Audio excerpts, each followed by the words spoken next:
Good evening, ladies and gentlemen across our beautiful country of Canada, our friends around the world, in the known and unknown universe. Welcome back to Favorite Angry Canadian on Sunday night, 15th day of October 2023 at 7:19, and I am so angry that for me to be able to sleep tonight, I gotta get things off my chest. I gotta shake my head and say, what the hell is going on? What is it? Not just politicians, not just the lying, corrupt mainstream media. I mean, what do those reporters who lie constantly think about themselves or what they're doing? Do they realize what they're causing? And by the way, the same goes for politicians and many large corporations and wealthy individuals. Right now we're on a war streak. Oh, we got wars coming out of our yin-yang. Oh, there's weapons all over the place. And people have to fight because damn sure we can't get along. But there's a war happening in Ukraine, Russia, and we've been told complete lies about it. What started it? When did it start? I mean, the media is dead certain that it started on one morning, was it February or whenever, when Putin woke up in the morning, got out of bed, stood on the floor, and, shit, this is so cold. Oh, the floor is cold. Quick, attack Ukraine. That's it. I'm just so furious. Attack Ukraine. They try and make it that simple, which it wasn't. A lot of things happened prior to the Russian invasion, but you don't have to know that. Russia bad. That's all you have to do. That's all you have to know. Now we got the Israeli Hamas Gaza situation. And once again, these people in Gaza, the Hamas, well, they're one step away from being the most horrific terrorists. I mean, shit, they're worse than ISIS. They're worse than anything the world has ever seen. And with the evil deed they did to Israel, well, now they're going to be bombed back to, cave days or whatever. It's a full-on war against a country that is incapable of defending itself by a country that apparently does have nuclear weapons, a tremendous military, a great security system, advanced technologies. They got it all. Even big bully France. America is on its way. I think it was 2 aircraft carrier groups, but even one aircraft carrier in the Mediterranean, because Gaza, look at Gaza, research it, find YouTube videos, check out what Gaza was like for decades, what the people went through for decades, something that our media and politicians totally ignored and basically lied or gave fake is lying. They lied, they lie, and they lie about everything. And here's an example of that, along with examples of politicians telling the truth, predominantly in Ireland, but other places. It is with a combination of heartbreak and outrage that I join with all of you here today. Heartbreak for the innocent mothers, babies, grandparents, party-goers, peace activists who suddenly and inexplicably lost their lives at the hands of an unprecedented terrorist attack, and outrage at the attackers. And so, in starting my remarks tonight, let me be explicitly clear. Hamas is not a militant organization. It is not an activist organization. It is surely not a government. It is a sadistic, demonic, genocidal, terrorist death cult. And it must be defeated and destroyed. Anybody to seriously suggest now that what's happening in Israel and Palestine is not apartheid is shocking to me. I've seen it with my own eyes. I've seen the apartheid wall in Jerusalem. I was in Ramallah. I travelled to Hebron. I've seen what happened in Hebron, where that city and community are devastated to protect hundreds of settlers, illegal settlers. It's a damning indictment in our country that in the 1980s we led the way confronting the South African apartheid regime, yet today we can't even pass legislation that bans illegal settler goods. These settlements are illegal under international law, yet we do commerce with those who are responsible for that repugnant situation. We can't even do that. We can't even pass that law in this country. We can't recognise the Palestinian state. I suppose one of the hardest things for so many people to take around the world watching what's going on is the utter contradiction between the celebrations and the almost rubbing people's faces in it with massacre on the other side, and the juxtaposition of those two positions has just made what's already an horrific situation even worse. And I note, Minister, that you said you were shocked at the scale of the casualties, but Deputy Boyd Barrett is right to say that that was actually expected, anticipated. This day has been coming over the past number of months, and the significant escalation that we've seen. Why has it happened? Because Israel can get away with it, because they get away with everything else, and it is genocide. It's a deliberate targeting and destruction of a people, because it may have been a massacre yesterday, but it's part of a strategy to annihilate those people, the blockade, the impact that's there.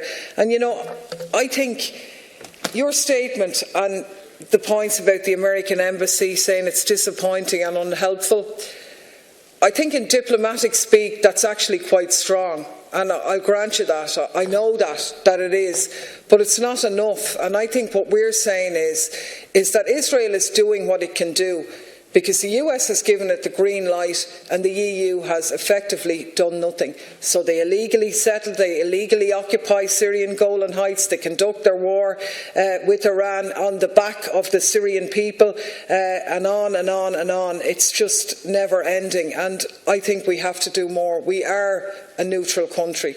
You know, I thought the nonsense about expelling the Russian diplomat based on solidarity with Britain. What an absolute joke for an unsubstantiated suspected role in a non-murder.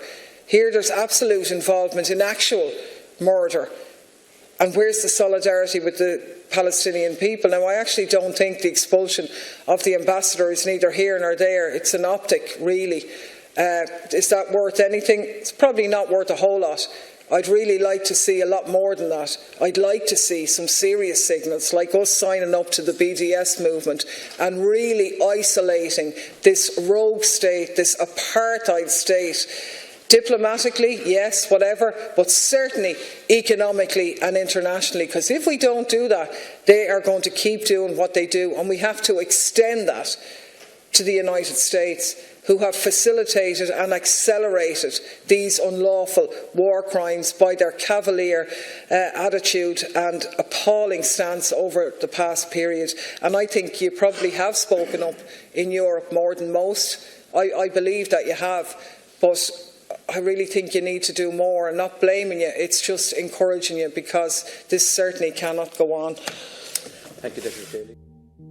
History will judge those who sit on the fence, and history will shame those who bury their heads in the sand while the Palestinian people continue to suffer at the hands of an oppressive, brutal, occupying apartheid state that is Israel. Minister, you must act. You cannot afford to sit on your hands and not act. You must call Israel out for the apartheid policies and the apartheid regime in which they use against the Palestinian people.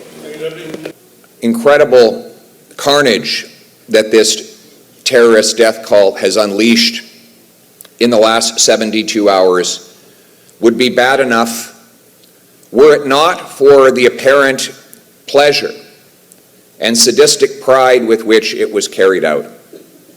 And so I say to those who might not perhaps have strong opinions about the Middle East, what kind of organization would carry out such hideous violence against such obviously innocent people and do it in the most cruel and odious manner and then willingly publicize it for all the world to see?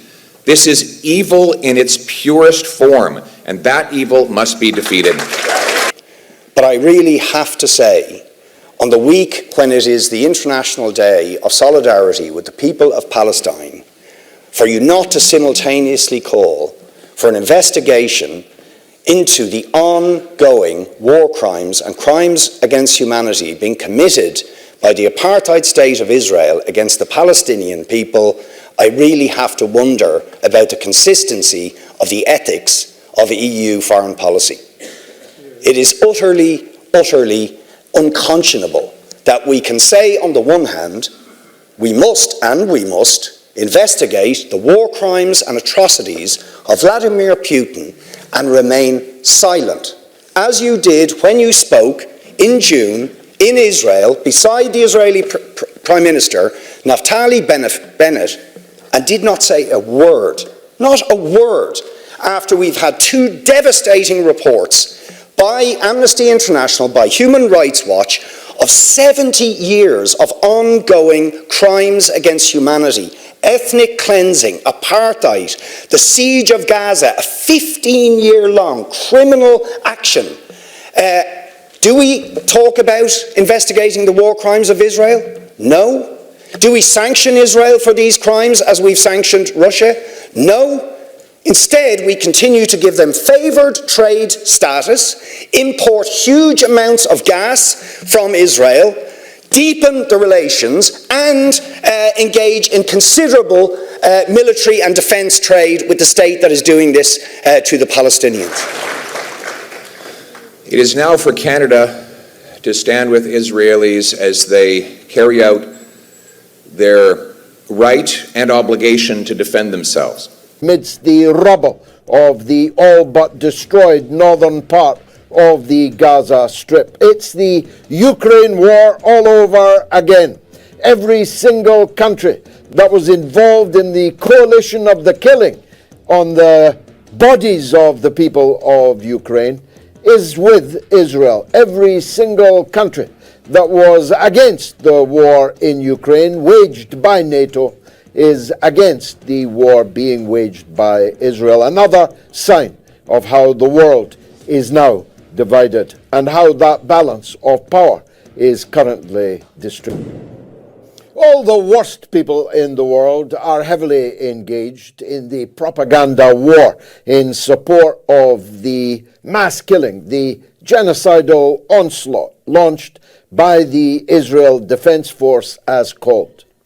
Ben Shapiro, Jordan Peterson, Robert F. Kennedy, and many other heavyweight, big platform, big audience personalities, 300 in Hollywood alone, have thrown their bodies into the firing line.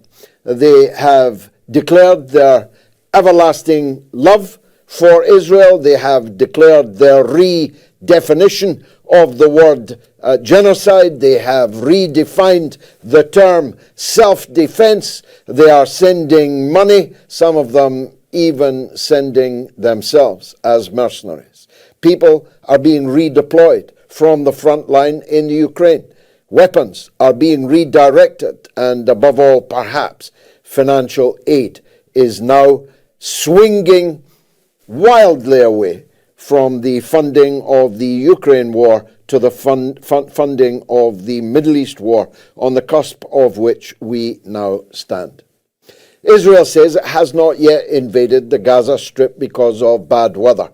That always sounded fairly implausible to me, but it remains the case that whilst a Palestinian child is now dying every 5 minutes under bombardment from brave pilots in the sky who dive bomb the squalid refugee camps, mosques, hospitals are being told to evacuate within an hour before that hospital is bombed. Just think about that.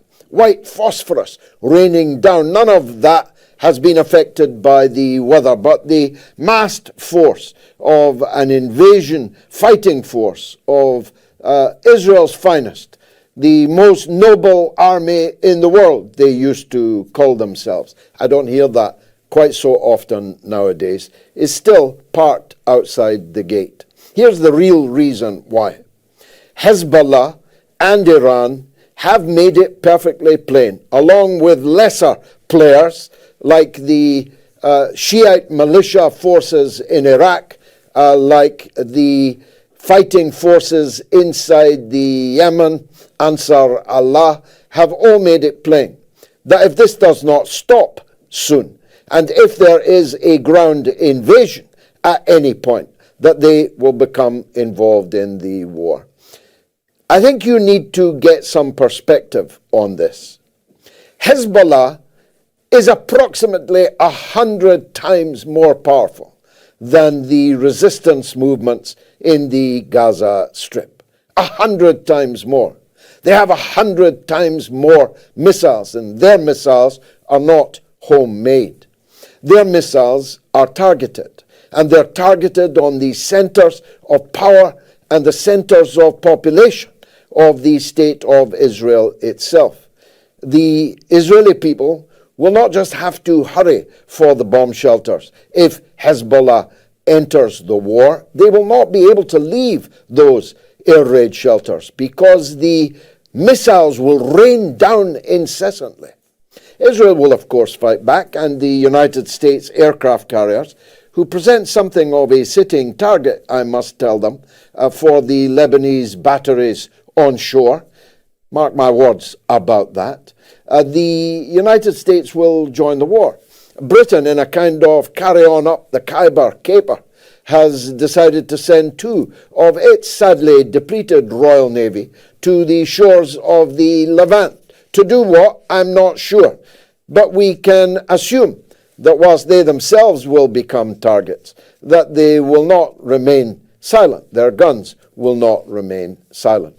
The problem with that is, once America and Britain begin attacking Hezbollah targets in Lebanon, Iran will attack them and will attack Israel itself. Now, if Hezbollah is 100 times more powerful than Hamas and Islamic Jihad and the alphabet soup of Palestinian resistance organizations, then Iran is 1,000 times more powerful than Hezbollah.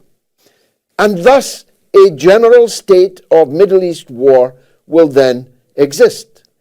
You'll have Iran, Ansar Allah in Yemen, the liberation forces in Iraq, the state of Syria and its armed forces will recover the stolen Syrian territory of the Golan Heights. Hezbollah will be all guns blazing. Israel will be fighting in Gaza and in the north of the country against Hezbollah, drawing its allies, presumably America and Britain, to the fore into deeper and deeper into that conflict. And here is the overarching problem. Syria and Iran are close allies of Russia, and not far behind, close allies of China. So if Israel, America begins attacking Iran, Russia and China stand behind Iran. I hope you're beginning to get a clearer picture.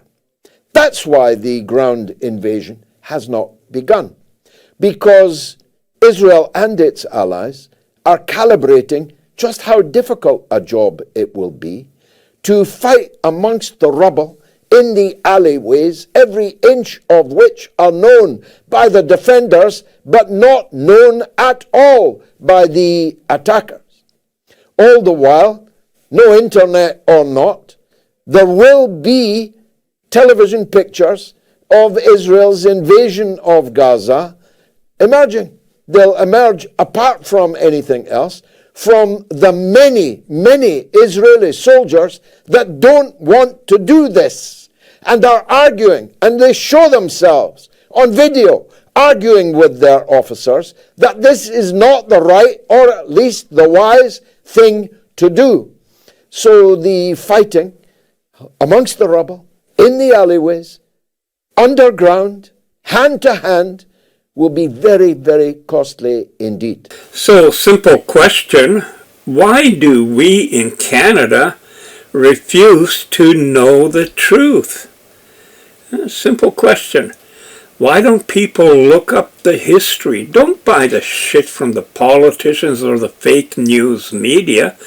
Don't believe what I say. Do some research. It's possible.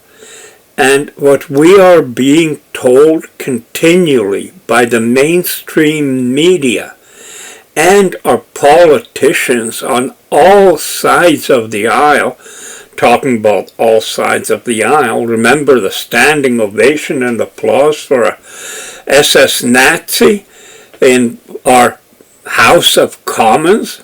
You know, you trust these people to tell you the truth? Come on, people, wake up. Don't believe all the BS. Thank you for watching. If you like it, give me a thumbs up. If you want to share it, go ahead. More people that at least think. They don't have to believe anything. If they think about stuff. Not about the hockey seasons on the way, or football, or all the other stuff. Think about the world that is coming to a point where it could be very ugly for all of us. All of us. By ugly, of course, I mean a global confrontation. But scary shit, man. So what do you think? If you like this, please give me a thumbs up. Share it. Let's see what we can get accomplished. It's up to us now.